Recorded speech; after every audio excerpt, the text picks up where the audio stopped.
Those expecting a tough interview with hard-hitting questions might find themselves disappointed because it's going to be led by Dana Bash, who hates Trump. In an unusual move, Harris is also going to bring with her her running mate, Tim Walz. Is she going to bring her mommy too and her daddy with them too? She should have to answer for why she presents a different set of policies to one audience and a different set of policies to another audience. And I think that's what President Trump is getting at. This is a fundamentally fake person. She's different depending on who she's in front of. He's like, well, I'll be dead. Well, thanks, bro. Hopefully we're not dead. I mean, we got to live in this place. So can you help us please stop Kamala Harris? Can you please tell your audience at CNBC that she is not for America and to vote accordingly? Sheesh. Kamala's finally going to have an interview, but she's going to bring with her her emotional support governor, Tim Walz. Going to put him in one of those little vests so everybody knows he's allowed to be there and help her during this bring your governor to help you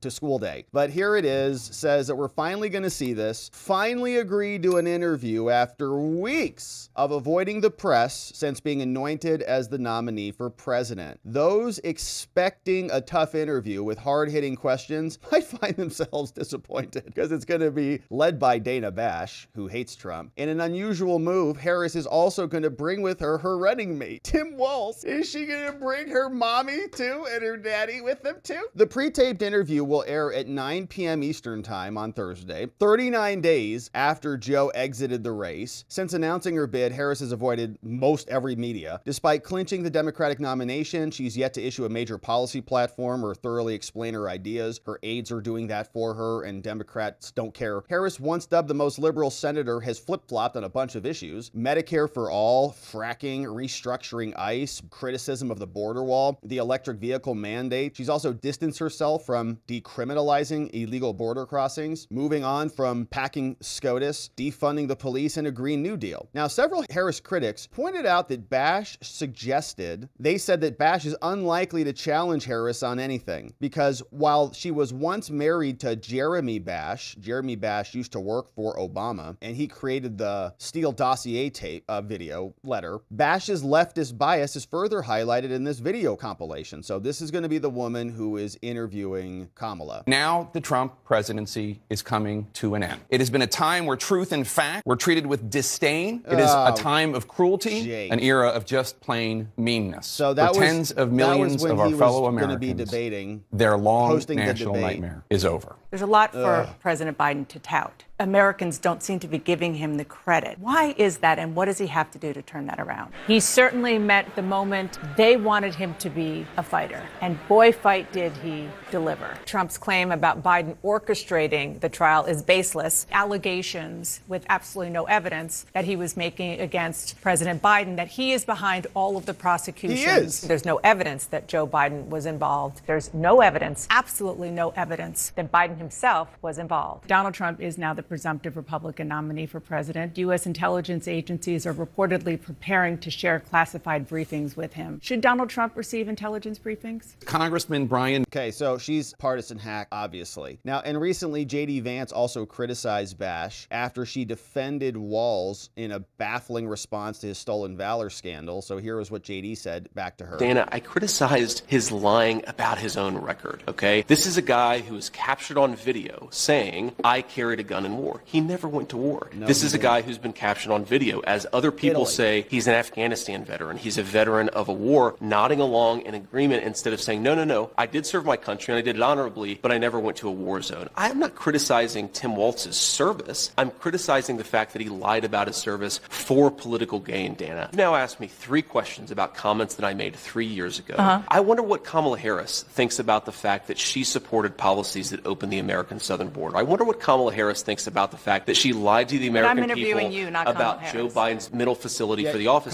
You are interviewing me, Dana, because I respect the American people enough to sit down for an interview. I appreciate that. Kamala Harris has been the nominee for 3 weeks. She hasn't sat down for a real interview. Believe me, we are asking. But the point is, Dana, you've got me for 15 minutes or however long you have me. We should be talking about public policies that matter. How are we going to lower inflation? How are we going to reduce the cost of food and housing? How are we going to close down that southern border? We've talked so little about that. We've talked a lot more about a sarcastic remark I made 3 years ago. I think we should talk about the issues that most Americans care. Kamala Harris is whatever she says she is. So, yeah, some nice preaching in defense of the Democratic Party from Dana Bash. Well, what'd you say about childless cat ladies? 50 million times. Kamala can literally change her policy on everything, I guess, theoretically, according to her aides, in the last 70 days before an election, doesn't show up to the media. And this woman who's now harassing JD over an old comment, do you think she's going to do that? Okay, you got your interview now. She's coming up. You're going to sit down with her. Dana Bash, someone who is going to be interviewing not only Kamala, but also Walz simultaneously. Oh my gosh. But I believe importantly that President Trump is right that she's a chameleon. She pretends to be one thing in front of one audience. She pretends to be something different in front of another audience. Look, Dana, she's not running a political campaign. She's running a movie. She only speaks to voters behind a teleprompter. Everything is scripted. She doesn't have her policy positions out there. She has an answer to why she wanted to ban fracking, but now she doesn't. She wanted to fund police, but now she doesn't. She wanted to open the border, but now she doesn't. She should have to answer for why she presents a different set of policies to one audience and a different set of policies to another audience. And I think that's what President Trump is getting at. This is a fundamentally fake person. She's different depending on who she's in front of. Yeah, good stuff. So he just went at it. Now, we'll see if Dana actually interviews this, asks any of those questions during her interview. My guess is not. And yeah, this is another exchange. We're familiar with who she is. Nick Sorter pointed out she blamed Afghanistan on Trump. She denies Joe Biden has gone after Trump and political opponents. She said that SCOTUS and the decision to keep Trump on the ballot was unfortunate for America. She wanted the political opponent of her party thrown off the ballots. She compared Trump to Adolf. She lied by saying Kamala was never the border czar. Okay, she's just a Democratic hack, a total operative of them. We know who they are. So it's going to be a patty cake game. It's going to be pre-taped so they can edit it out. She's going to have her emotional support governor with her. And the media is just completely corrupt. So you'll notice that Politico also wrote this article. They said, our corrupt leadership. They say J.D. Vance is trying to tether Kamala to Biden during the Michigan rally. Trying to tether? That's what they posted. Looks like they may have changed the title on this. Vance warns of China's influence during the Michigan rally. Yeah, maybe they changed that because they got a community note. Says Vance tries to tether Harris to Biden, right? You can see that looks like the original title. Vance tries to tether Harris to Biden. And community notes got him and said, hello, you people idiots? Kamala Harris is currently serving as vice president of the United States for the Biden-Harris administration. She was sworn into that role in 2021. Hello. And it's right here on the White House website. Kamala Harris, the vice president. And see, she's right here. The Biden-Harris administration. Her name's in the title, and it's even hyphenated, showing the connection between the two words right there. She's got an official bio. It says it right here. So J.D. Vance, what a conspiracy theorist trying to tether them together. They're in the same administration, and it's Biden-Harris, right? It's not the Biden administration. She's been the number 2 for 3.5 years. So Politico is just ridiculous. And we see new articles explaining that social media is now being dominated by Harris. They do have a big footprint out there. I will agree with this. And they have a bunch of posts, and it looks like they're paying a bunch of people to endorse them and write positive posts about them. But Axios tells us that there's a force behind Kamala's dominance.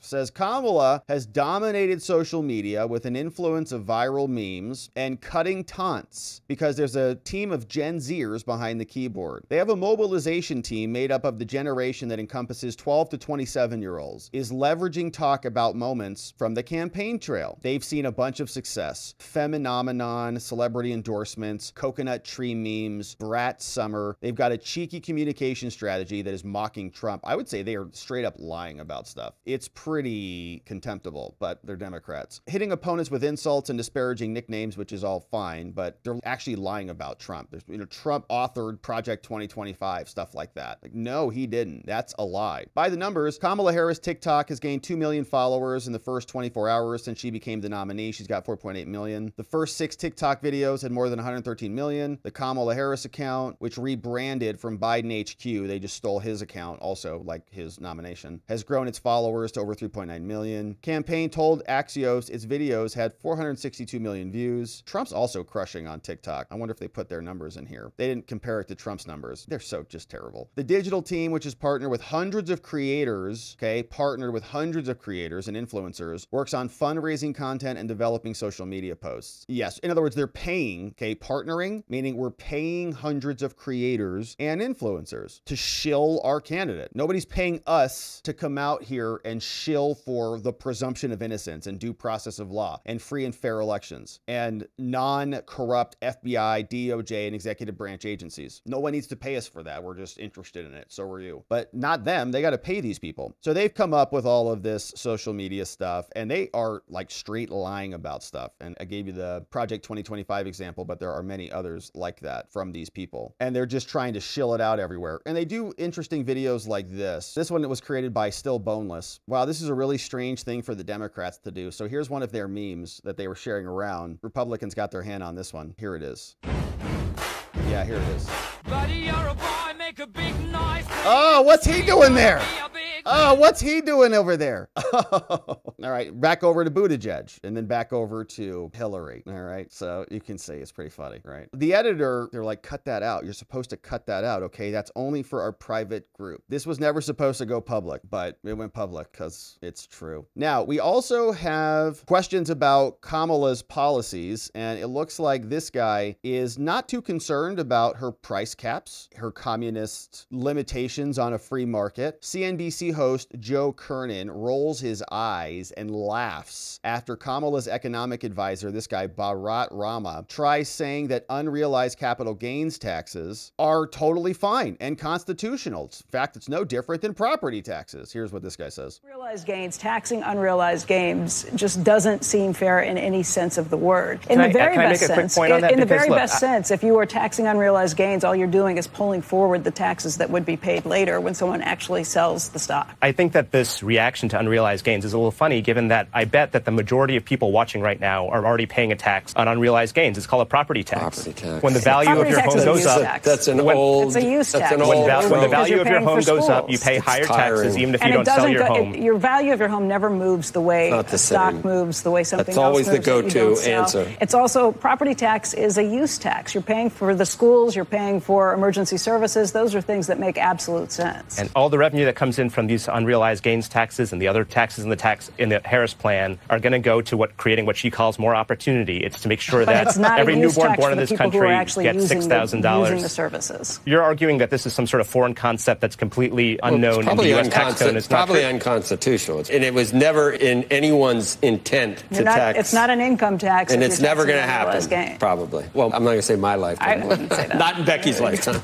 Yeah, well, listen, I don't know about that. We're like a stone's throw away from it happening. I don't know why they're so confident about this. This dude is on your TV show saying that a candidate who by many polls is winning, that's their policy. He's there defending it. Your lifetime. It's like, what are you talking about, dude? Are you going to drop dead by January? Because Kamala, if she wins this, is going to be implementing this new economic policy. Now, she may be unconstitutional. They don't care about the Constitution. So is their student loan waiver. So is totally being derelict at the border, right? They've got a constitutional obligation to defend the country, preserve, protect, and all the things. And they don't do it. They don't care about the Constitution. So they'll just start implementing their policies one way or another. Joe Biden's still waving away student loans hand over fist using other regulatory powers and everything, even though SCOTUS came and said you can't do that. They don't care. They'll just implement it in a different roundabout way. And this guy has been furious on this point with Kamala's people for a while. I'm waiting for him to just blow a gasket. I'm waiting for his ears to just start exploding. You know, like a train, like in the cartoons, and he just is fuming red because they're gonna wreck the country. And he's like, well, I'll be dead. Well, thanks, bro. Hopefully we're not dead. I mean, we gotta live in this place. So can you help us please stop Kamala Harris? Can you please tell your audience at CNBC that she is not for America and to vote accordingly? Sheesh. We're all gonna have to live here. Do you have kids, dude? They're gonna be living in it. So let's go. All right, time to stop the communists.